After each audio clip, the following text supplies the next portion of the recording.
I'm talking to Lawrence Mitchell at Light Beyond Labels. Lawrence, you're autistic, and I'd like to know, why are a lot of people who are on the autistic spectrum, why do they seem very obsessive and compulsively obsessive? From a physiological point of view, I don't know, but it's obviously a chemical reaction in the brain. But perhaps it's something that's happened in their past, things that they were doing when they were children, and perhaps their parents didn't understand them, and they. And what's your experience of this personally?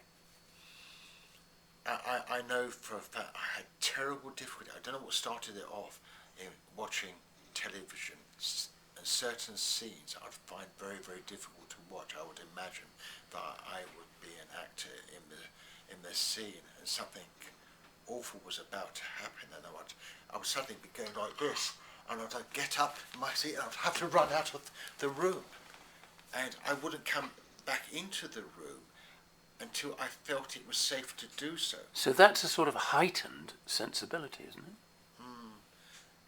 But I didn't know about it then. I didn't know what was going on. And this progressed throughout my life. It progressed into my 20s. It progressed into my 30s. I've taken it with me all my life. So how have you been able to combat this? Well, obviously, in time as I got older, I realised, if I'm sitting and watching a film, I can't exactly get out and run away. But it could be a horrible feeling, and I'll just sit there shivering or sweating inside. Yeah, but does this happen in life, not just watching a movie? Does it happen in life? Very, very much so.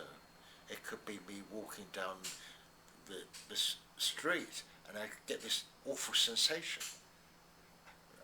Maybe it's looking around, people watching me, people are waiting for me to do something. So do you sometimes feel that people are staring at you when they're not necessarily staring at you, they're only looking? People don't have to be doing anything. I can be in a park, it could be a lovely day, children playing around, people, children, adults doing whatever they're doing. And suddenly I get this terrible sense, this terrible invasive fear that something horrible is about to happen, and I suddenly sort of put my hands to my head. What do I do? There's nowhere for me to run. I've got to literally just stand there and hope that I was going to come out of this. So do you think that people in the autistic spectrum have this heightened kind of fear, that they're more fearful than other people? Very much so. It's obviously something, well, when I say obviously, maybe I'm wrong in saying obviously, but those on the spectrum do, as I said before, do have these sort of sensory issues, they're sensory overload. And I think what it is I'm perhaps some part of my brain is listening to absolutely everything that's going on with everyone who's around me, dogs, animals, you name it, birds in the air, tree, whatever it might be, and it's, and suddenly I get this claustrophobic feeling. So are we back to this thing of overload? Because you have mentioned in the past about people on the autistic spectrum, they get brain overload or sensory overload. Is that what it is? I wonder, we all think differently. One of the things that I'm aware of is how I have this unbelievable memory of memorising everywhere that I go to, so I can actually picture a hotel I stayed at in Queenstown, New Zealand 25 years ago, exactly what was actually sitting out the cars that were there.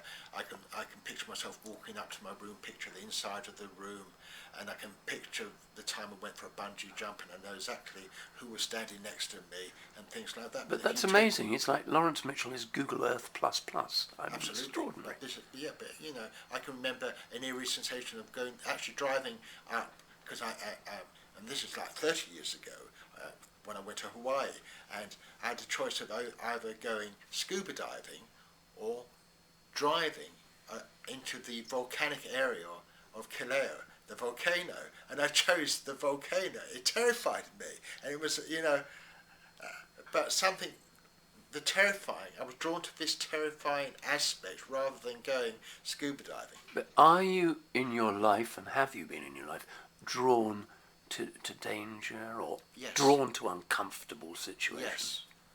Yes. Because most people will avoid them, You're not going to get me near a volcano.